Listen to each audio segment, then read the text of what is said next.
Então, queridos, como disse há pouco, nós vamos entrar numa nova unidade e vamos tratar hoje do Espírito Santo e a Igreja.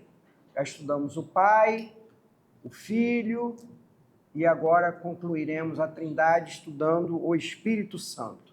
Vamos trabalhar bastante com a Bíblia, como sempre, como eu tenho dito a vocês, que a nossa classe é uma classe de escola dominical, é uma classe de estudo bíblico. Não há sentido em ter uma classe de estudo bíblico se não houver um grande manuseio das Escrituras. Então, nós queremos deixar bem claro para os irmãos que as bases do nosso estudo serão a afirmação de que nós cremos na existência do Espírito Santo, cremos na presença do Espírito Santo entre nós, cremos na ação contemporânea do Espírito Santo. Minha lindeza, palavra feita, palavra cumprida. Então, minha gratidão eterna. Obrigado, querida. Então, começamos com essa afirmação. Cremos no Espírito Santo, cremos na sua presença entre nós e na sua ação contemporânea.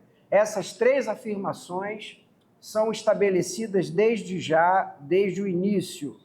Me lembro que, há uns anos atrás, fui convidado para falar num congresso, não é um congresso, um retiro de carnaval, e a temática escolhida foi o Espírito Santo. Nesse congresso, era um retiro. E era um retiro promovido por uma igreja das nossas históricas. Não vou dar a denominação, mas era uma igreja histórica, era uma igreja daquelas que chamamos muitas vezes das tradicionais, e eles se propuseram a, no retiro, estudar o Espírito Santo. Coincidentemente ou não, estivemos lá nos 3 dias, se não me engano, era um carnaval, e todo louvor que antecedia as minhas palavras, todos, não tinham Espírito Santo. Sintomático, né? Todos os louvores dos 3 dias de ministração não tinham palavra nenhuma no louvor sobre a presença, a operação e a ação do Espírito Santo. E eu precisei falar isso no último dia. Sintomático, nada intencional, certamente. Mas então a importância da gente resgatar e estudar sobre o Espírito Santo numa igreja evangélica, tradicional, como a Betânia é presbiteriana do Brasil, é muito importante. E eu escolhi para esses próximos 2 domingos, hoje e o próximo domingo, falar sobre 7 pontos ou 7 itens que eu acho que são fundamentais. É um alicerce. É claro que sobre o assunto o Espírito Santo e a igreja poderíamos falar um ano. Creio que a maioria de nós possui vários livros sobre o Espírito Santo, várias experiências a contar. Então, há matéria e há material para se estudar uma classe sobre o Espírito Santo, com certeza. Mas como nós temos 2 domingos para esse tema, eu escolhi 7 pontos, ou 7 princípios, ou 7 alicerces. E é sobre eles que vamos estudar nesses 2 domingos. A primeira coisa que eu vou colocar aqui para os irmãos certamente tiveram acesso à apostila e já leram, já estudaram, tenho absoluta convicção disso, nem vou perguntar, porque eu não quero que o meu domingo fique mais feliz do que já começou hoje. A primeira questão é que o Espírito Santo é Deus. Essa é a primeira questão. Você diz, Ângelo, olha só, eu vim aqui, separei o meu domingo de manhã para vir aqui na igreja, assistir, participar, comungar, na escola dominical, e você vem dizer que o Espírito Santo é Deus. Você acha que isso é alguma coisa nova, é alguma coisa relevante? É relevante, pode acreditar. porque muitas vezes a nossa confissão é essa, mas a nossa forma de ver e lidar com o Espírito não é coerente com isso. Então, vamos abrir as nossas Bíblias em Atos 5, verso 3 e verso 4. Atos 5, verso 3 e verso 4. Eu queria que alguém lesse aí para mim, por favor. Então disse Pedro: Ananias, que encheu Satanás teu coração para que mentisses ao Espírito Santo, reservando parte do valor do campo, conservando porventura não seria teu, e vendido não estaria em teu poder?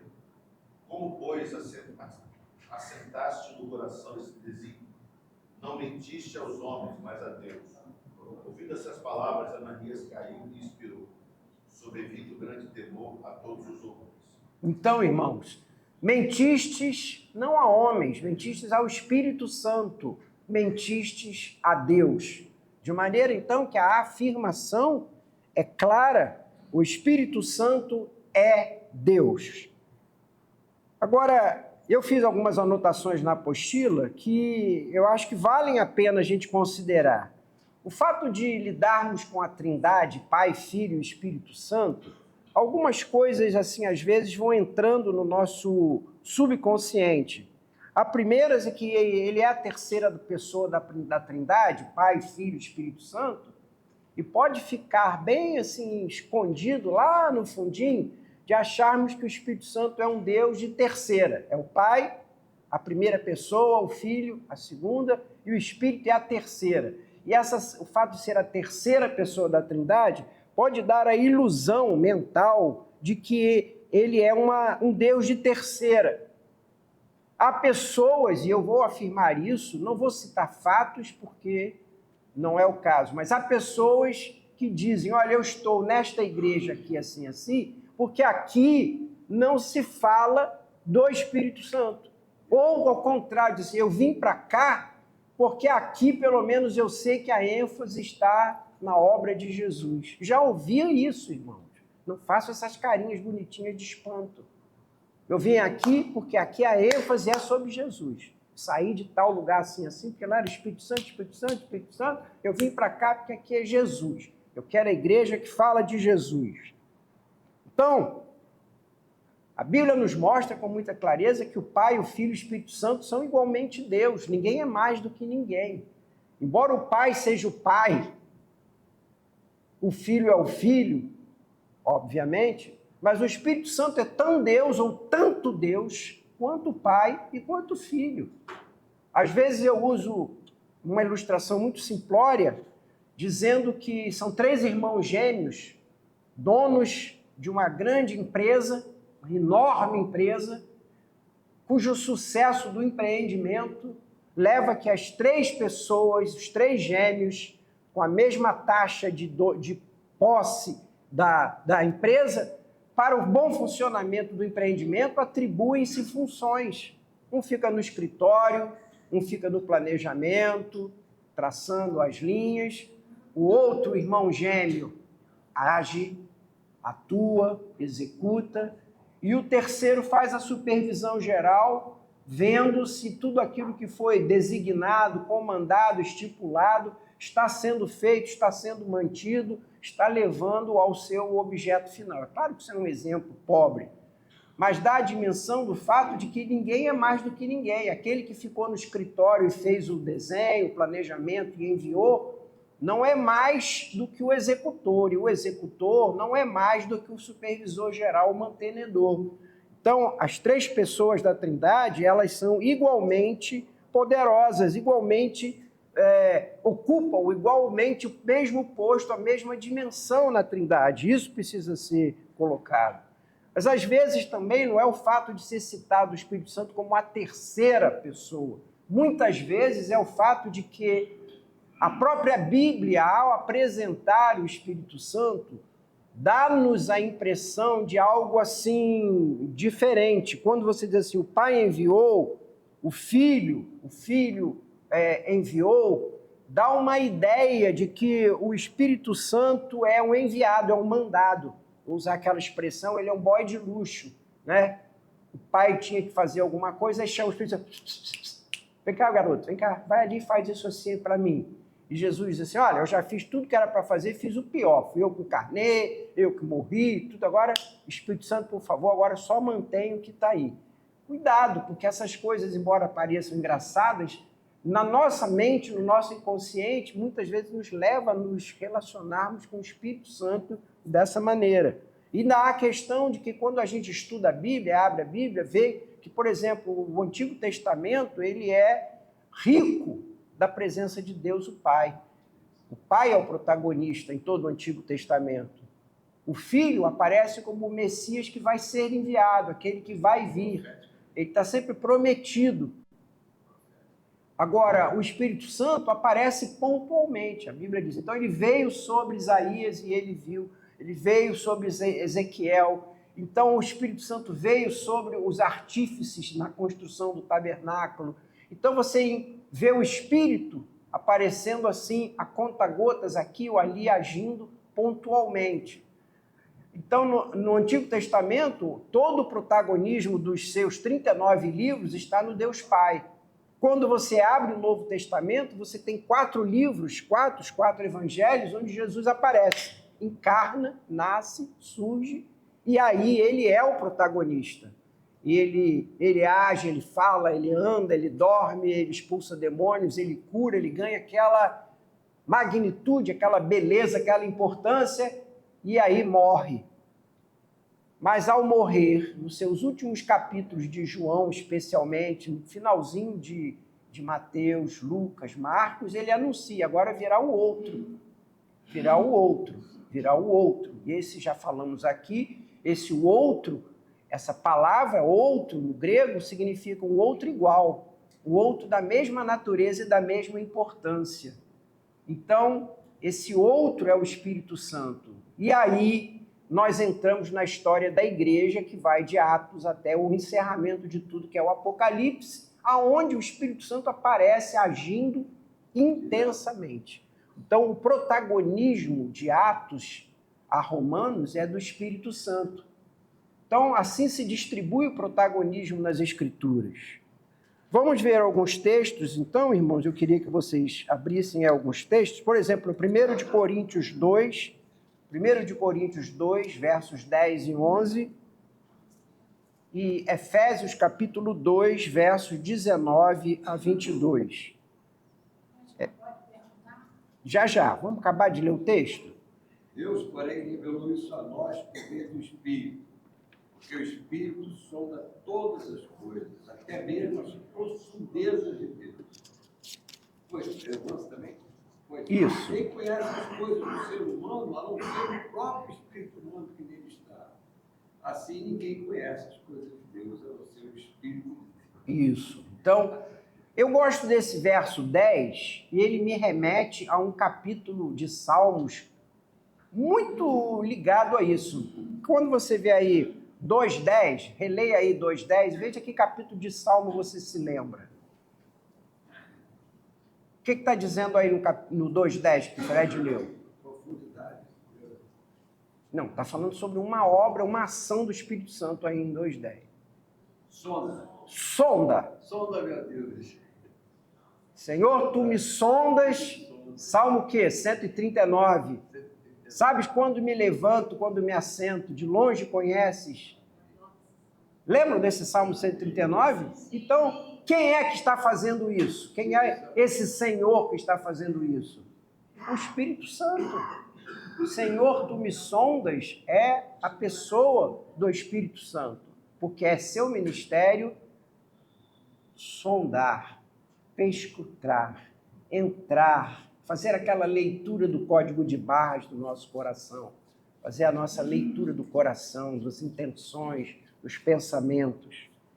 O outro texto muito bonito também é Efésios 2, 19 a 22.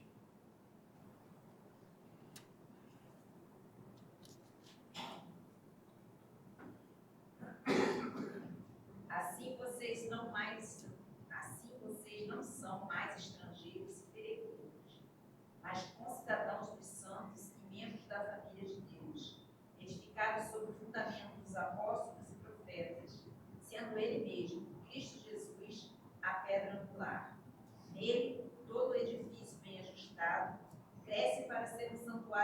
edificado ao Senhor. Nele também vocês estão sendo edificados junto com os outros para serem morada de Deus no Espírito.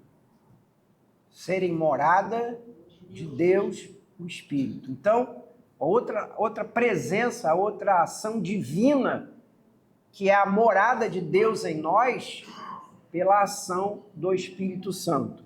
Há uma listinha de textos que eu coloquei na apostila. Eu sei que eu sou repetitivo nisso, meus irmãos, mas pode estar certo que é por amor a vocês. Não deixem de estudar a apostila. Não pulem texto. Não sejam, vou usar uma palavra forte, você não vai ficar ofendido, não. É por amor. Não sejam preguiçosos. Faz aquela leitura dinâmica de apostila, não. Vá texto por texto. A riqueza, a beleza, a instrução está na palavra.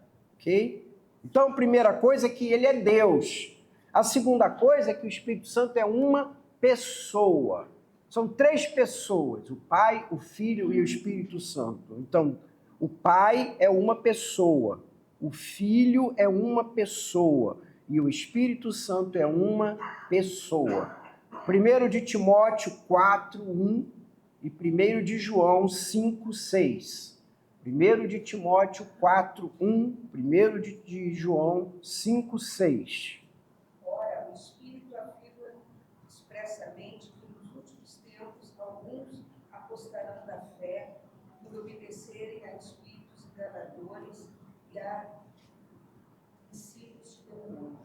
Então, o Espírito Santo afirma, ele fala, ele afirma alguma coisa, ele está ensinando alguma coisa. 1 de João 5, 6.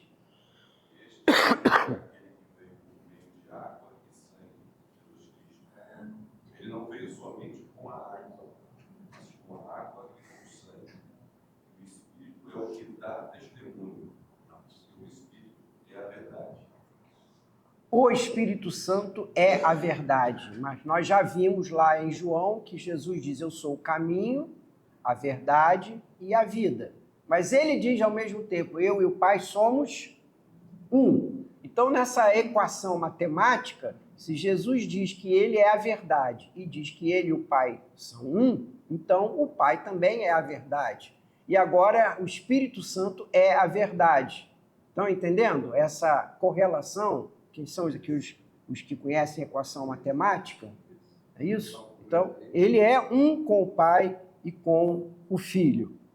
Então, quando a gente pensa em Deus, assim, no nosso subconsciente, quando a gente começa a falar porque Deus te ama, Deus vai dirigir a sua vida, naturalmente, a nossa mente, assim, inconscientemente, mas se encaminha para uma visualização mental de Deus, de alguém sentado num alto e sublime trono, aquele trono maravilhoso, aquele homem assim. Se vocês disserem para mim, conversa da sua cabeça, mas eu estou então dizendo que eu acho que é assim e acho que todo mundo pensa igual a mim. Desculpa. Às vezes aquele velhinho sentado, aqueles olhos profundos, aquele trono, aquele Deus maravilhoso, aquela ideia de quando eu chegar no céu vou ver aquele trono maravilhoso, e aquele bom velhinho, aqueles cabelos brancos, grandes, aquele olhar profundo, aquele rosto iluminado. A gente consegue, mais ou menos, visualizar o Deus Pai. Quando a gente fala Jesus, você que já viu filmes, fotos, quadros, né? Imagina um moreno, um jovem de meia idade, chegando aí aos seus 35 anos, aqueles cabelos bonitos, castanhos, ondulados, aquela túnica linda, aquela veste sacerdotal, aqueles olhos... Oi? The Chosen, né? Você vê e tal. Agora, quando você fala assim, porque o Espírito Santo vai falar com você, aí fica assim no cérebro, igual quando você fica procurando, já viu né? Procurando. Qual é o Espírito Santo? Volte ao começo. Você não consegue mentalizar, visualizar o Espírito Santo. Você não identifica como uma pessoa. Você não pessoaliza o Espírito Santo. E a parte dessa confusão, se é que eu posso usar essa palavra, ou usar melhor, uma parte dessa dificuldade, vem pelo fato de que ele se chama Espírito Santo. Um é pai, todo mundo teve ou tem pai. O outro é o filho, encarnou, e você já viu, ouviu, então o filho, tudo bem. Quando fala espírito, aí o negócio fica complicado. Mas o Espírito Santo é um espírito, então como é que eu vou pessoalizar isso? Só que, irmãos, o pai é espírito e o filho é espírito, então não é só ele que é o espírito, tá?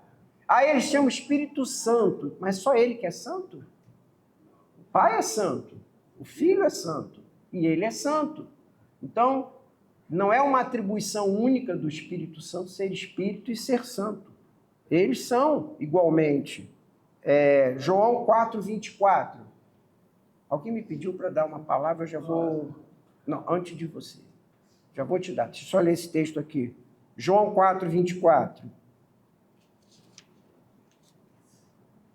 Vamos usar a Bíblia, moçada. Vamos lá. João 4:24. Deus é espírito, é necessário que os seus adoradores o adorem em espírito e em verdade. Portanto, não é só o Espírito que é Espírito. Deus é Espírito e o Filho é Espírito. Embora a terceira pessoa da Trindade se chame Espírito Santo, o Pai é um Espírito Santo e o Filho é um Espírito Santo. Tá dando? Entendeu o que eu quero dizer? Mas, Ângelo, por que então só o terceiro se chama Espírito Santo se os outros dois também são Espírito e são santos? É uma pergunta interessante, né?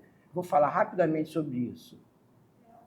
Uma vez um pastor aqui da igreja me disse que o Espírito Santo ele foi dado no Novo Testamento, e não no Velho Testamento. O Espírito Santo não tinha sido dado.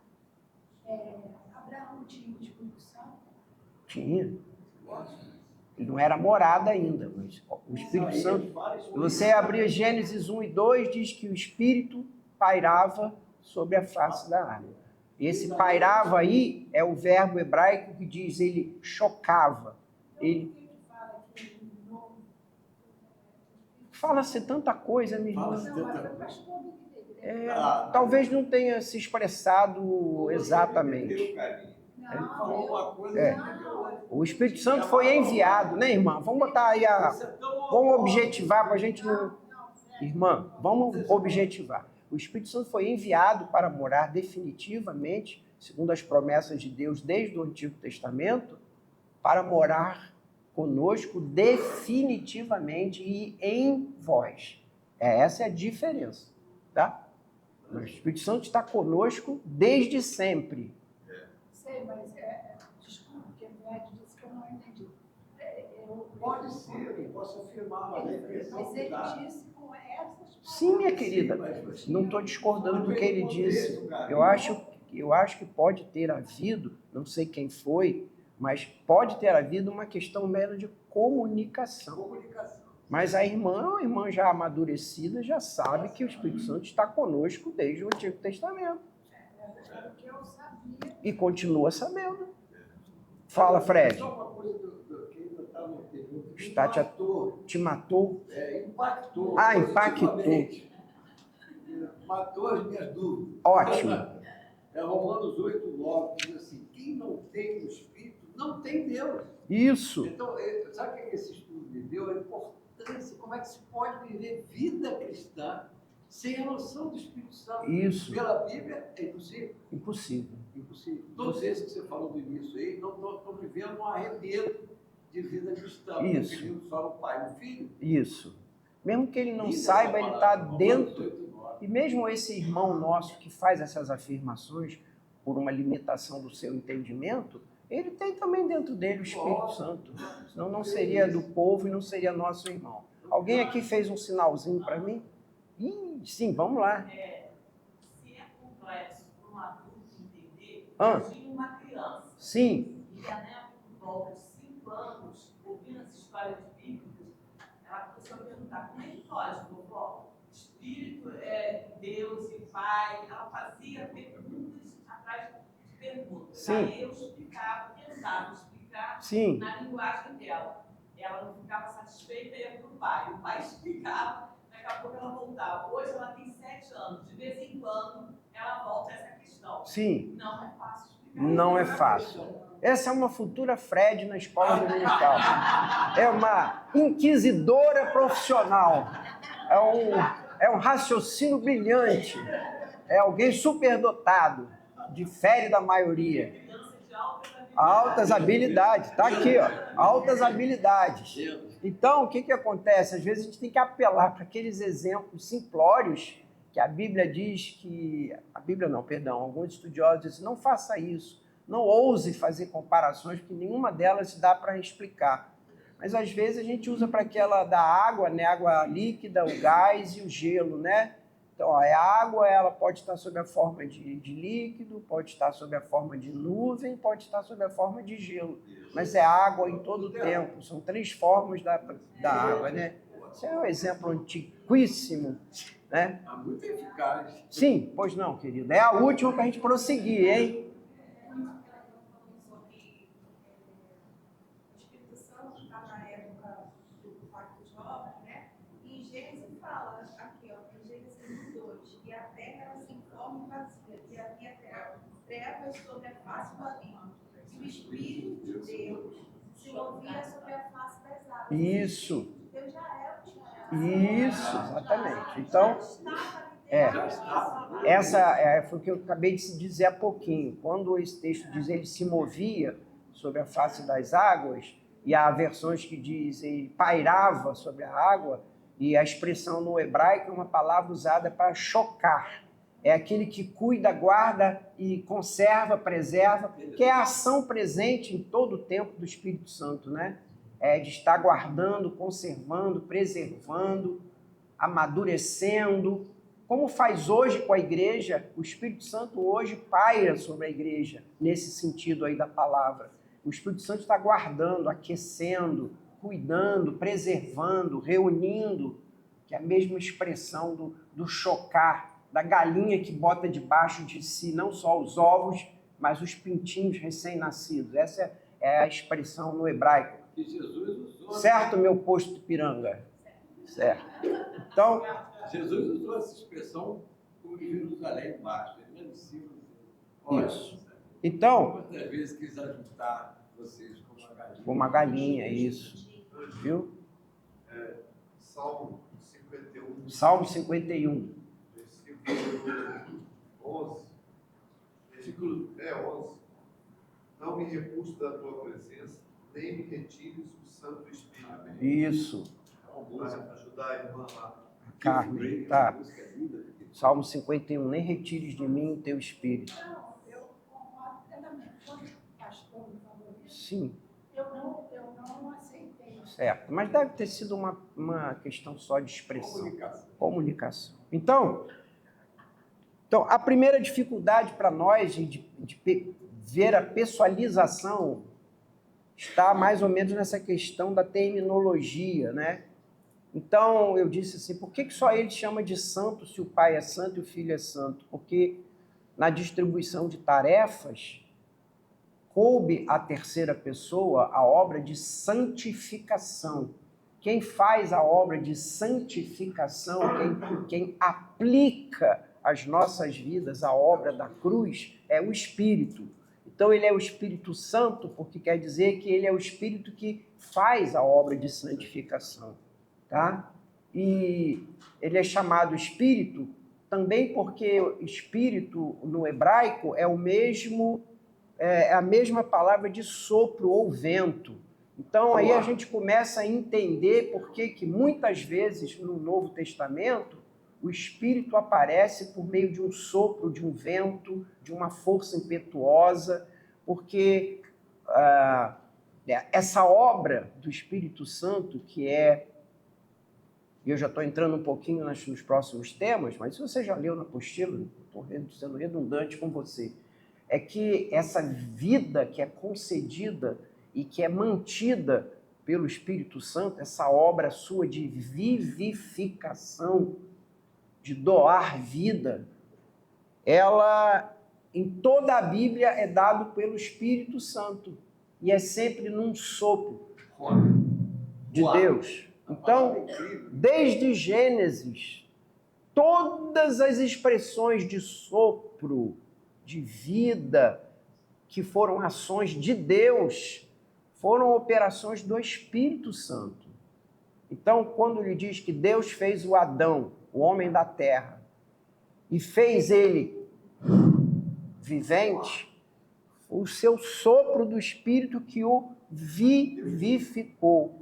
E é por isso também que esse homem de Paulo aos Efésios, que estava morto em delitos e pecados, ele é regerado, ou regenerado, ou ele é gerado de novo. E é por isso que a obra de regeneração, ou de gerar de novo, é obra de quem? Do Espírito Santo. Isso vocês já estudaram, o pastor Romualdo ministrou essa aula sobre a operação do Espírito Santo. Então, aquele que gera vida. Lembram de Ezequiel 37? Já vou chegar em você, Cristina. Lembram de Ezequiel 37, a visão do vale de ossos secos?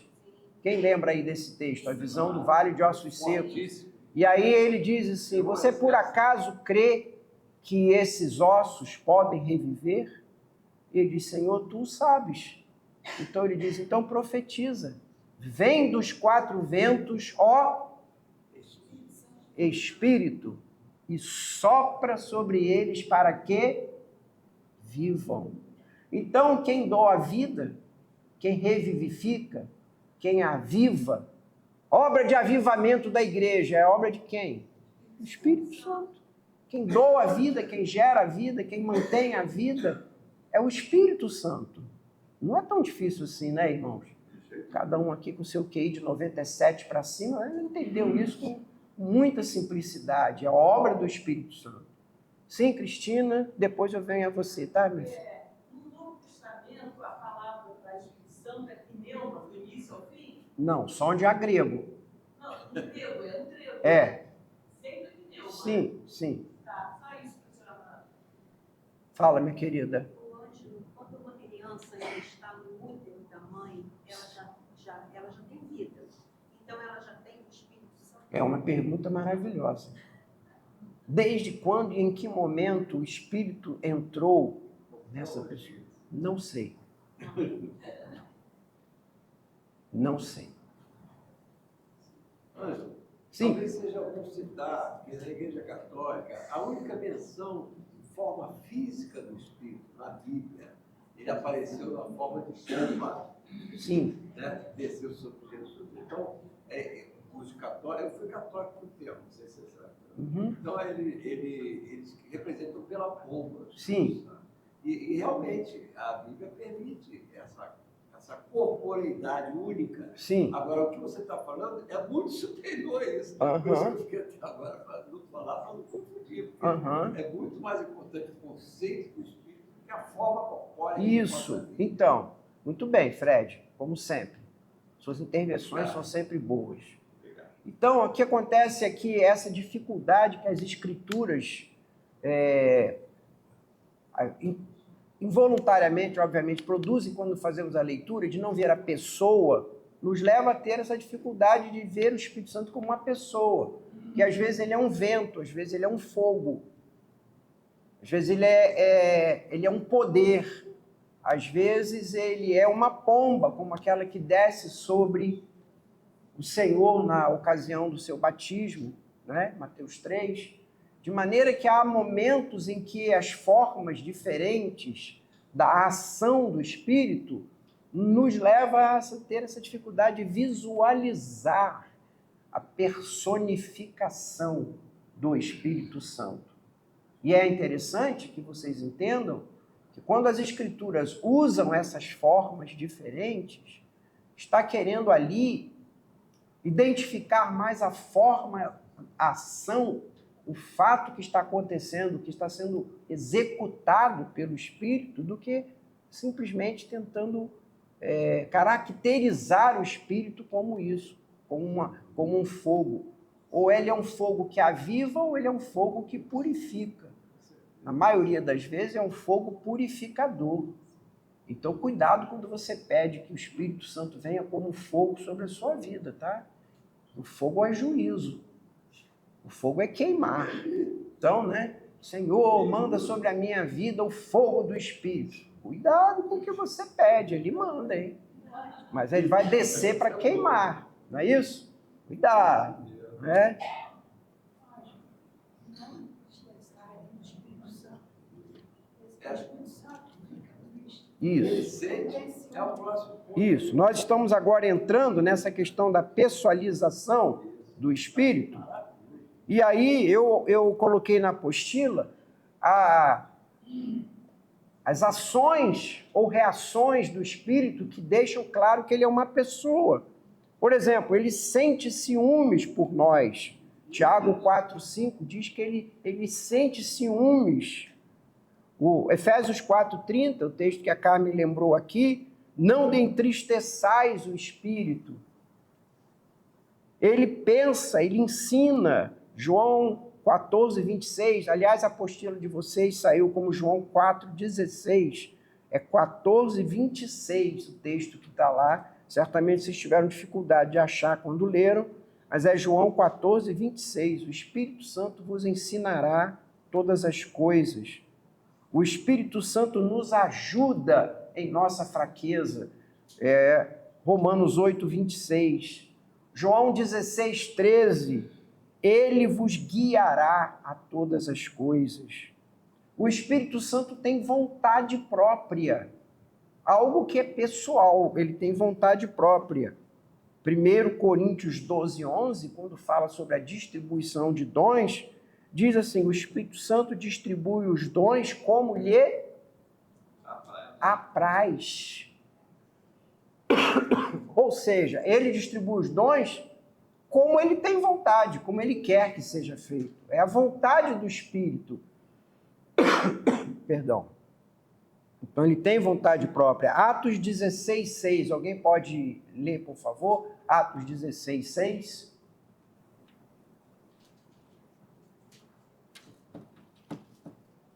Passando pela Frígia e pela província da Galácia, foram impedidos pelo Espírito Santo de anunciar a palavra na Ásia. Foram impedidos pelo Espírito Santo de pregar a palavra. Olha que coisa interessante. Esse texto aí merece uma reflexão que não será hoje, obviamente. Mas o Espírito Santo tem uma vontade, tem um querer. Então, são coisas que qualificam uma pessoa. Ele fala, Romanos 8,16 diz, o Espírito testifica ao nosso espírito que somos filhos de Deus. Ele ama, Romanos 15:30, rogo-vos pelo amor do Espírito. Então, eu listei características de uma pessoa. Ele sente, ele pensa, ele ensina, ele planeja, tem vontade própria, ele fala, ele ama. Então, são sentimentos de alguém, de uma pessoa. Por isso, é fundamental estabelecermos esses dois pontos, dos quais estamos até agora nos debruçando, a sua divindade e a sua personalidade. Sim? Sim, Joana? Pois não. O Espírito Santo distribui os dons como lhe apraz. Sim. Ao mesmo tempo, Paulo diz para a gente buscar os melhores. Isso. Aí eu fiquei pensando como é que a gente busca, mas ele distribui. Isso. Funciona mais ou menos a semelhança do que diz: ore e peça ao Senhor, e Ele dará aquilo que for segundo a sua vontade melhor para você. Da mesma maneira. E agora foi bom você lembrar desse texto, porque cuidado com a interpretação dos textos. Quando a gente lê esse texto, busca os melhores dons, não é busca os melhores dons para você, é a igreja. O capítulo ali todo está falando sobre o corpo. É um verso inserido dentro do corpo, ou seja, se você está dentro da igreja Betânia, por exemplo, você é membro da igreja Betânia, você está pedindo que Deus dê a você os melhores dons. Quais são os melhores dons? o Senhor vai olhar para a igreja onde você está inserida, vai olhar para você e vai ver quais são os melhores dons que você tem para executar dentro dessa igreja, desse corpo. Pode ser que você esteja inserida numa outra realidade, num outro corpo de Cristo, numa outra igreja, e lá, orando da mesma maneira, Senhor, eu quero trabalhar, eu quero ser útil, eu quero que meu ministério nessa igreja me abençoe, o Senhor lhe dê um outro dom, porque naquela outra igreja, que já tem 32 profetas, você não precisa ser profeta lá. Às vezes Deus está precisando de lá uma igreja com alguém que tem o dom de misericórdia, o dom de socorro. Então, os melhores dons não são aqueles que você vai dizer assim, pô, eu tenho dom tal. Não. O melhor dom para o corpo. E ele vai dar segundo lhe apraz, porque quem tem a sabedoria de conhecer o corpo é ele. E ele vai dizer, não, aqui nessa comunidade, Joana, você vai receber o dom de visão, ou aqui você vai receber o dom de contribuir. Isso aí, Ricardo. Entendeu? Entendeu? É nessa questão. Assim, os dons, eles são primordialmente sempre para edificação do povo.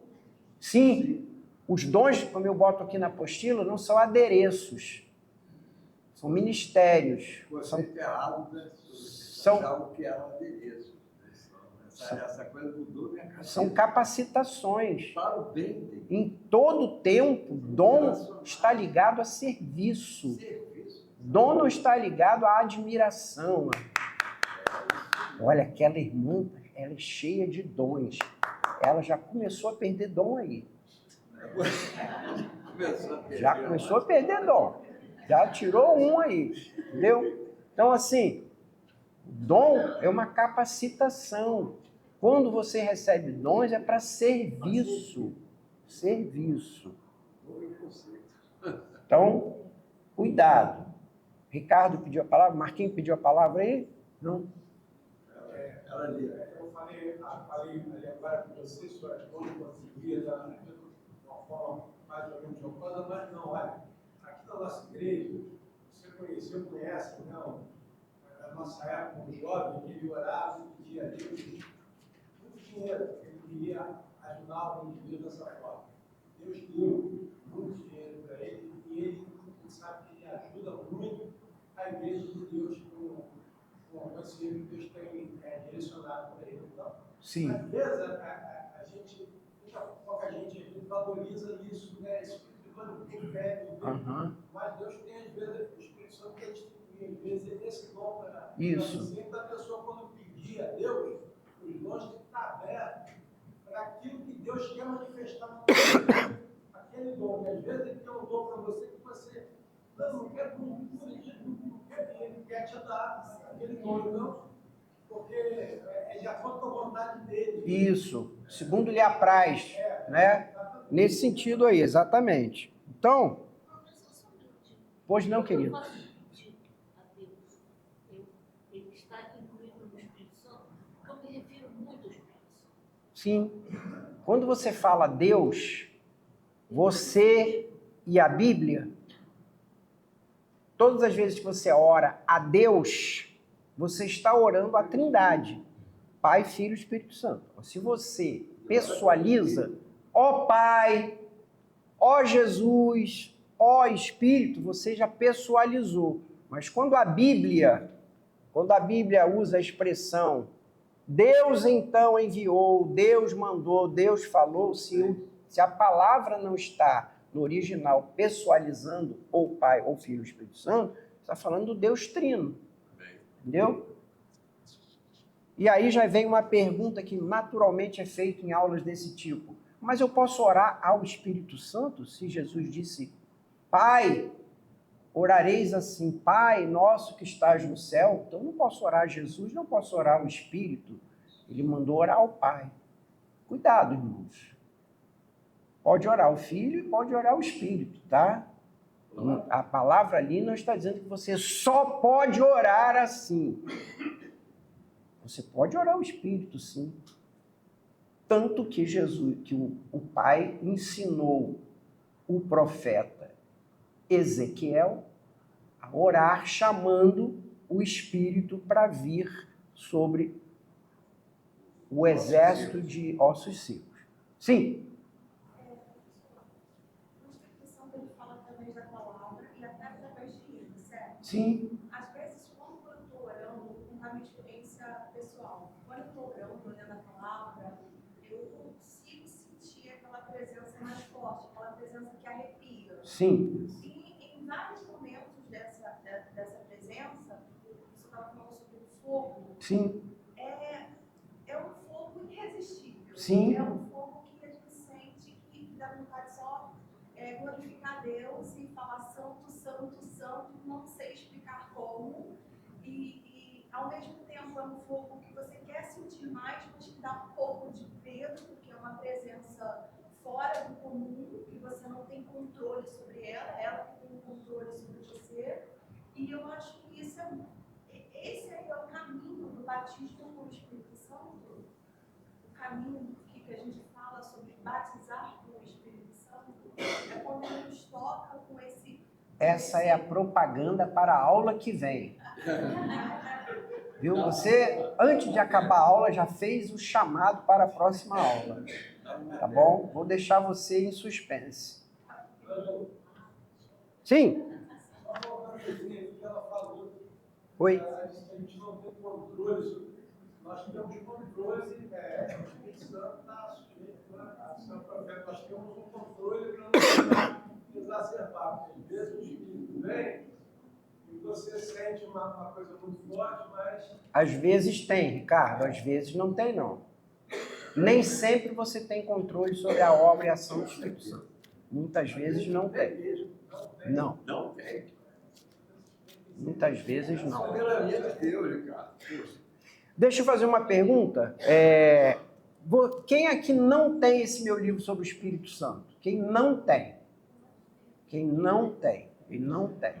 Isso significa que a maioria tem. Certo? Tá. Então, quem tem a... Eu uso a tarefa, mas não é uma palavra simples. Tem a obrigação, que é mais forte, de essa semana ler esse livrinho. Olha, ele é fininho. Porque é exatamente a aula de hoje e a aula de domingo que vem. Tá? Ler esse livrinho, tá bom? Então, quem tem, vai buscar lá no armário, tirar a poeira e vai ler esta semana. Quem não tem esse livro, eu trouxe para dar, quem não tem. Mas Marquinhos falou assim, não dá? Foi Marquinhos Romualdo, não dá não. Não dá que a pessoa não vai valorizar o que dá. Se der, a pessoa vai pegar aqui, vai botar dentro do carro e vai largar lá o sol queimando o livro. Então, quem não tem, pega aqui comigo, tá? Vai me dar R$1, R$2, R$3, o que tiver aí, só para você dizer, pô, eu paguei R$2. É sério? Marquinhos, você nasceu pro negócio, hein? Você nasceu pro negócio. Por que eu estou falando isso? Não estou vendendo o livro, não. Sinceramente, não estou vendendo, não estou dando, porque não tem nada aí, pode levar do mesmo jeitinho. É só para você dizer assim, então vou valorizar o que eu estou levando. Eu comprei. Tá aqui. Quem já tem, não vai fazer coleção em casa, não. Vai resgatar o que está lá. Mas essa pergunta sua, minha querida, está aqui respondida. Se você quiser ler durante a semana, ele deve fazer isso, é fininho. Domingo que vem você vai chegar aqui e vai dar aula no meu lugar. Você já vai saber isso aí tudinho. Pode. Bom, vamos prosseguir, que daqui a pouco toca aquele sininho gostoso, né? Aquela campainha abençoada. O que é que o Espírito Santo fez e o que é que o Espírito Santo ainda faz? Vamos abrir aí João 16, de 7 a 13. Efésios 1, 13 e 14. João 16, de 7 a 13, Efésios 1, de 13 e 14. Vamos ver o que a Bíblia fala sobre a ação do Espírito Santo.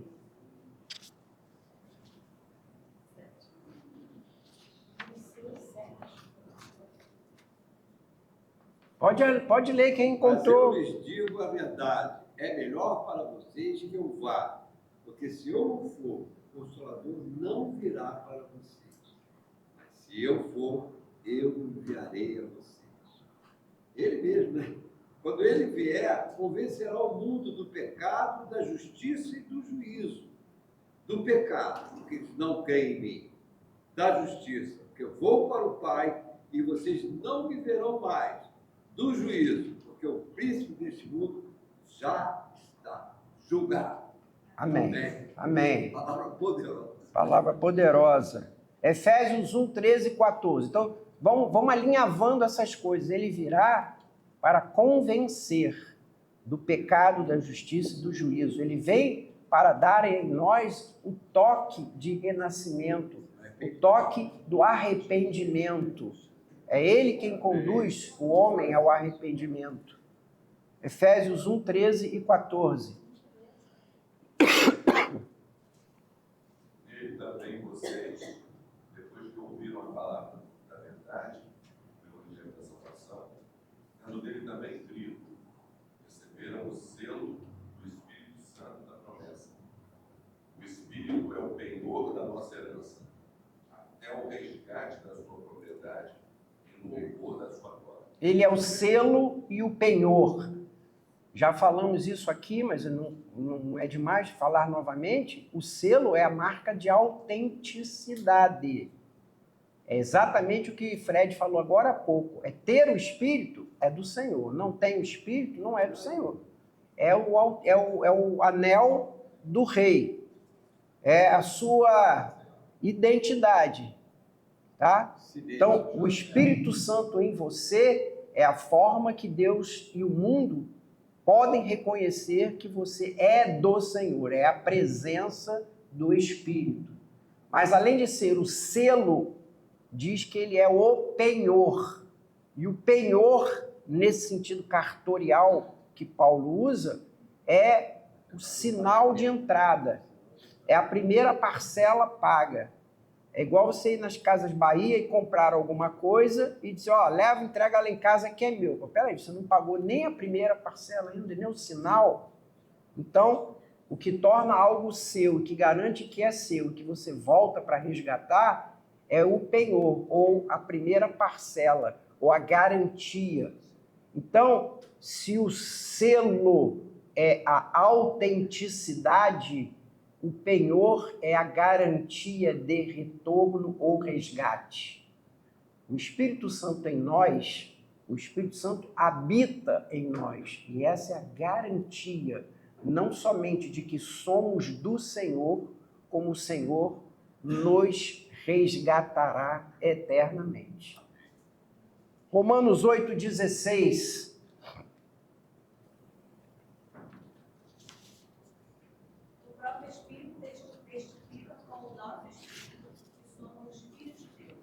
Então, o Espírito, ele nos dá essa autenticidade. Ele que nos ensina a orar dizendo Abba, Pai, ou Papai, o que nos leva a ter intimidade com Deus, de poder chamá-lo de Papai. Não, obrigado, querido. O que nos leva a dizer para Deus com intimidade, Papai, é o fato de que nós agora somos filhos. E quem testifica conosco de que nós temos essa relação com Deus é a presença do Espírito em nós. Então, eu faço uma lista aqui na apostila que vocês receberam e já leram, de ministérios especiais do Espírito Santo. Ele doa e mantém a vida. Eu já citei alguns exemplos, quer dizer, todas as vezes na Bíblia em que um morto ressurge, é a ação do Espírito Santo. Todas as vezes que alguém recebe vida, é por ordem e ação do Espírito Santo. Assim também, quem nasce de novo, quem é regenerado, é obra do Espírito Santo. Ele unge, ele separa e consagra. E é por isso que em todo o Antigo Testamento é usado o símbolo do óleo ou do azeite, que é o símbolo da ação do Espírito Santo, derramado sobre a cabeça do profeta, do rei e do sacerdote. São esses três ministérios que são ungidos no Antigo Testamento, mostrando que é a ação do Espírito Santo. É Ele quem está separando essa pessoa. É Ele quem está consagrando essa pessoa. É Ele quem está operando. É Ele quem dá poder. Está aí na apostila,